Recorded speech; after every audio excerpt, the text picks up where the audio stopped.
Breaking news এই মুহূৰ্তত লৈ আহিব বিচাৰিছো কিয়নো মাত্ৰ 24 ঘণ্টাৰ পাছতে 3,80,000 পৰিয়ালে চৰকাৰী পকীঘৰ বা প্ৰধানমন্ত্ৰী আৱাস যোজনাৰ অধীনত পকীঘৰ লাভ কৰিবলৈ সক্ষম হ'ব। মুখ্যমন্ত্ৰী ডক্টৰ হিমন্ত বিশ্ব শৰ্মাই কেইবাটাও বৃহৎ ঘোষণা কৰিছে। কিদৰে এই ঘৰ আপোনালোকে লাভ কৰিব সেয়া বৰ্ণনা কৰিছে। জিঅ' টেগিং কৰি আপোনালোকে কেনেকৈ ঘৰ পাব, জীৱিকা সখীয়ে কিদৰে সহায় কৰিব, আৰু কোনোবাই যদি দুৰ্নীতি কৰিছে, কোনোবাই যদি পকী ঘৰৰ বাবে থকাৰ পাছতো ঘৰ লৈছে সেই ক্ষেত্ৰতো অভিযোগ দিব পাৰিব, সকলো কথা ডক্টৰ হিমন্ত বিশ্ব শৰ্মাই বৰ্ণনা কৰিছে। টাইমেট বিগ ব্ৰেকিং জনাইছো ডাঙৰ খবৰ এই মুহূৰ্তত, এটা গুৰুত্বপূৰ্ণ খবৰ। আৰু মাত্ৰ 24 ঘণ্টাৰ পিছতেই ৰাজ্যৰ লাখ লাখ লোকে চৰকাৰী ঘৰ লাভ কৰিবলৈ সক্ষম হ'ব। আৰু মুখ্যমন্ত্ৰীয়ে এই কথা জনাইছে।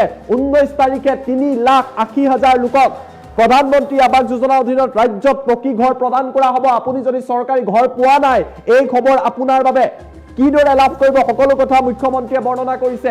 19 মাৰ্চত অৰ্থাৎ মাত্ৰ 24 ঘণ্টাৰ পিছতেই 3,80,000 লোকে লাভ কৰিব। কোনোবাই যদি পকী ঘৰ থকা ব্যক্তিয়ে ঘৰ লৈছে, দুৰ্নীতি কৰিছে, এতিয়াৰ পৰা আপুনি অভিযোগ দিব পাৰিব। শীঘ্ৰেই ইয়াৰ বাবে হেল্পলাইন নম্বৰ আৰু ইমেইল মুকলি কৰা হ'ব। কেইবাটাও বৃহৎ খবৰ, ঘৰ নথকা লোকৰ বাবে ডাঙৰ খবৰ আহি গ'ল। যিসকল লোকৰ পকী ঘৰ নাই, যিসকলে প্ৰধানমন্ত্ৰী আৱাস যোজনাৰ ঘৰ পোৱা নাই, নিজে আপোনালোকে জিঅ' টেগিং কৰিব পাৰিব। আপোনাক যদি PNRDৰ কোনোবা মানুহে কাম কৰি দিয়া নাই, কোনোবা বিষয়াই যদি টকা বিচাৰিছে, তেতিয়াহ'লে আপোনালোকে অভিযোগ দিব পাৰিব। জীৱিকা সখীয়ে আপোনালোকক সহায় কৰিব। আৰু তাৰ পাছতো যদি আপোনাৰ নাম নোসোমায়, আপুনি নিজেও নিজৰ নাম সন্নিৱিষ্ট কৰিব পাৰিব। সেইটো আটাইতকৈ ডাঙৰ খবৰ। 19 মাৰ্চত 3,80,000 পৰিয়ালক এই ঘৰ প্ৰদান কৰা হ'ব। ডক্টৰ হিমন্ত বিশ্ব শৰ্মাই এই কথা উল্লেখ কৰিছে। 19 মাৰ্চৰ দিনৰ 11:30 ঘৰ নিৰ্মাণৰ বাবে হিতাধিকাৰীয়ে ধন লাভ কৰিবলৈ সক্ষম হ'ব। মাত্ৰ আপুনি এখন ফটো দিয়ক, ফিল আপ কৰক, আৰু তাৰ পাছত আপোনালোকে ঘৰ লাভ কৰিবলৈ সক্ষম হ'ব। সকলো প্ৰক্ৰিয়া বৰ্ণনা কৰিছে। কিবা কাৰণত যদি আপোনাৰ নাম নাই, কিবা কাৰণত যদি আপুনি ঘৰ পোৱা নাই, আপোনাৰ যদি নাম নাই, তেতিয়াও আপুনি লাভ কৰিবলৈ সক্ষম হ'ব।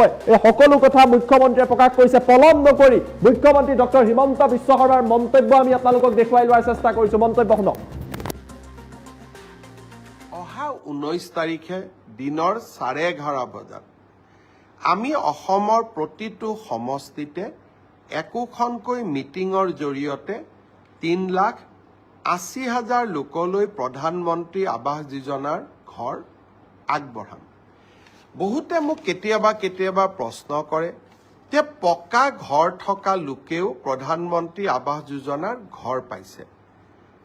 19 তাৰিখে যিসকল লোকে আমাৰ পৰা অনুমোদন পত্ৰ ল'ব আহিব বা চৰকাৰৰ পৰা চেক পাব, তাৰ ভিতৰত যদি আপোনালোকে ভাবে যে কোনোবাই পাব নলগা লোকে এই ঘৰ পাইছে, বা আমাৰ পঞ্চায়ত গ্ৰামোন্নয়ন বিভাগৰ লোকসকলে টকা পইচা সংগ্ৰহ কৰি নাপাবলগীয়া লোকক ঘৰ দিছে, যদিও মই বিশ্বাস কৰা নাই, আপোনালোকক অভিযোগ দিবৰ কাৰণেও আমি এটা ইমেইল নম্বৰ দিম, যাতে কোনোবা পকা ঘৰ থকা লোকেও যদি আৰু এবাৰ ঘৰ লৈছে, আপোনালোকে অভিযোগ দিব পাৰিব আৰু অভিযোগ আমি পৰীক্ষা কৰিম।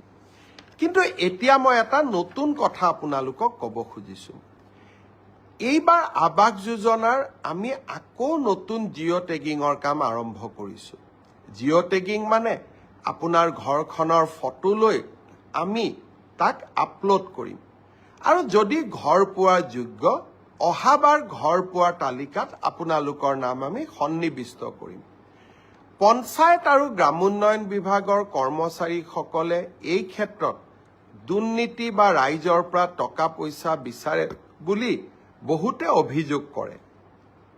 সঁচা মিছা মই নাজানো। সেইবাবে এইবাৰ জিঅ' টেগিঙৰ দায়িত্ব আমি জীৱিকা সখী বাইদেউসকলক দিছো। জীৱিকা সখী বাইদেউসকলে জিঅ' টেগিং কৰিব। গাঁও সভাত এই আঁচনিখনৰ বিষয়ে আলোচনা হ'ব। হিতাধিকাৰীসকলৰ নাম পৰীক্ষা হ'ব। পুনৰ ব্লক পৰ্যায়ত ইয়াক পুনৰ বিবেচনা কৰা হ'ব, আৰু শেষত জিলা পৰ্যায়ত ইয়াক অনুমোদন দিয়াৰ পিছতহে জিঅ' টেগিঙক আমি ফাইনেল কৰিম। সেইকাৰণে আপোনালোকে সকলোৱে জিঅ' টেগিঙত অংশগ্ৰহণ কৰক আৰু জীৱিকা সখী বাইদেউসকলক সহায় কৰক। এইবাৰ আমি আৰু এটা নিয়ম ৰাখিছো। কোনোবাই যদি ভাবে জীৱিকা সখী বাইদেউগৰাকীয়ে মোৰ ঘৰটো জিঅ' টেগিং নকৰিলে, আমি সেলফ জিঅ' টেগিঙো কৰিব পাৰোঁ। অৰ্থাৎ নিজৰ ঘৰটো আমি নিজেই জিঅ' টেগিং কৰি আমি দিব পাৰিম। এই ধৰণৰ সেলফ জিঅ' টেগিঙৰ সুবিধা এটাও এইবাৰ আমি এই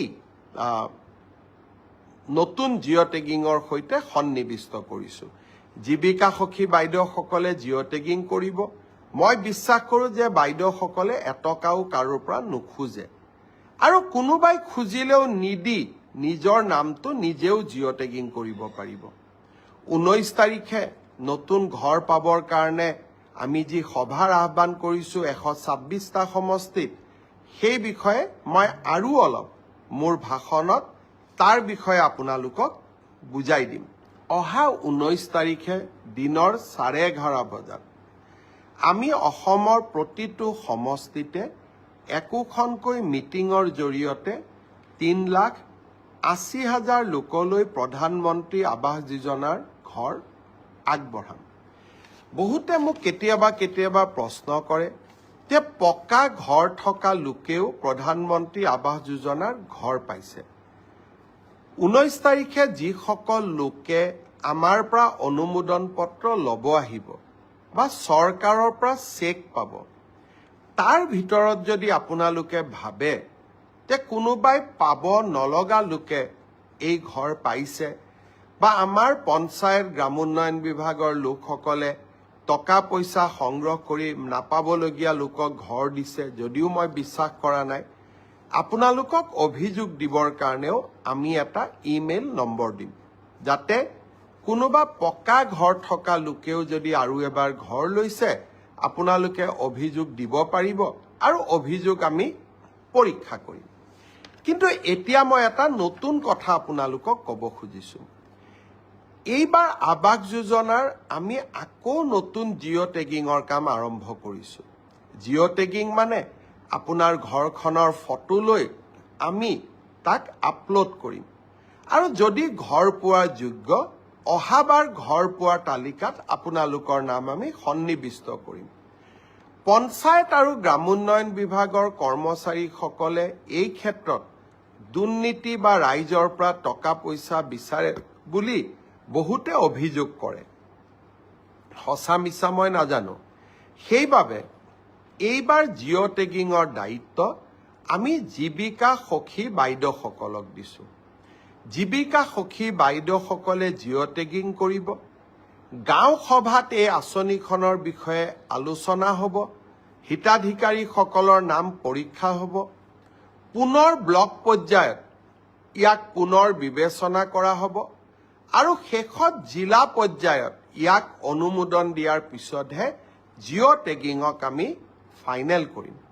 সেইকাৰণে আপোনালোকে সকলোৱে জিঅ' টেগিঙত অংশগ্ৰহণ কৰক আৰু জীৱিকা সখী বাইদেউসকলক সহায় কৰক।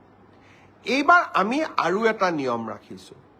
কোনোবাই যদি ভাবে জীৱিকা সখী বাইদেউগৰাকীয়ে মোৰ ঘৰটো জিঅ' টেগিং নকৰিলে, আমি সেলফ জিঅ' টেগিঙো কৰিব পাৰোঁ। অৰ্থাৎ নিজৰ ঘৰটো আমি নিজেই জিঅ' টেগিং কৰি আমি দিব পাৰিম। এই ধৰণৰ সেলফ জিঅ' টেগিঙৰ সুবিধা এটাও এইবাৰ আমি এই নতুন জিঅ' টেগিঙৰ সৈতে সন্নিৱিষ্ট কৰিছোঁ।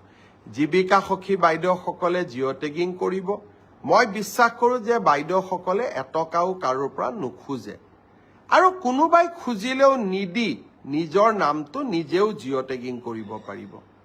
19 তাৰিখে নতুন ঘৰ পাবৰ কাৰণে আমি যি সভাৰ আহ্বান কৰিছোঁ 126টা সমষ্টিত, সেই বিষয়ে মই আৰু অলপ মোৰ ভাষণত তাৰ বিষয়ে আপোনালোকক বুজাই দিম। অহা 19 তাৰিখে দিনৰ 11:30 বজাত আমি অসমৰ প্ৰতিটো সমষ্টিতে একোখনকৈ মিটিঙৰ জৰিয়তে 3,80,000 লোকলৈ প্ৰধানমন্ত্ৰী আৱাস যোজনাৰ ঘৰ আগবঢ়াম।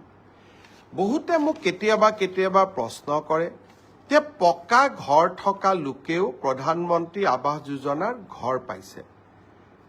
19 তাৰিখে যিসকল লোকে আমাৰ পৰা অনুমোদন পত্ৰ ল'ব আহিব বা চৰকাৰৰ পৰা চেক পাব, তাৰ ভিতৰত যদি আপোনালোকে ভাবে যে কোনোবাই পাব নলগা লোকে এই ঘৰ পাইছে বা আমাৰ পঞ্চায়ত গ্ৰামোন্নয়ন বিভাগৰ লোকসকলে টকা পইচা সংগ্ৰহ কৰি নাপাবলগীয়া লোকক ঘৰ দিছে, যদিও মই বিশ্বাস কৰা নাই, আপোনালোকক অভিযোগ দিবৰ কাৰণেও আমি এটা ইমেইল নম্বৰ দিম, যাতে কোনোবা পকা ঘৰ থকা লোকেও যদি আৰু এবাৰ ঘৰ লৈছে আপোনালোকে অভিযোগ দিব পাৰিব আৰু অভিযোগ আমি পৰীক্ষা কৰিম।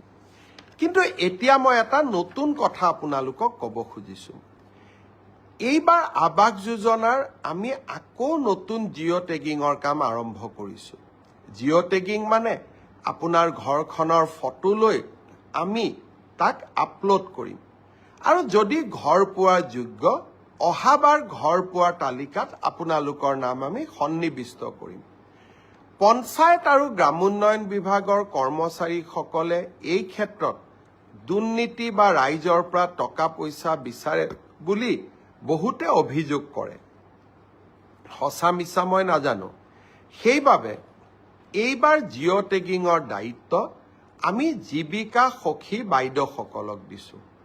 জীৱিকা সখী বাইদেউসকলে জিঅ' টেগিং কৰিব। গাঁও সভাত এই আঁচনিখনৰ বিষয়ে আলোচনা হ'ব। হিতাধিকাৰীসকলৰ নাম পৰীক্ষা হ'ব। পুনৰ ব্লক পৰ্যায়ত ইয়াক পুনৰ বিবেচনা কৰা হ'ব আৰু শেষত জিলা পৰ্যায়ত ইয়াক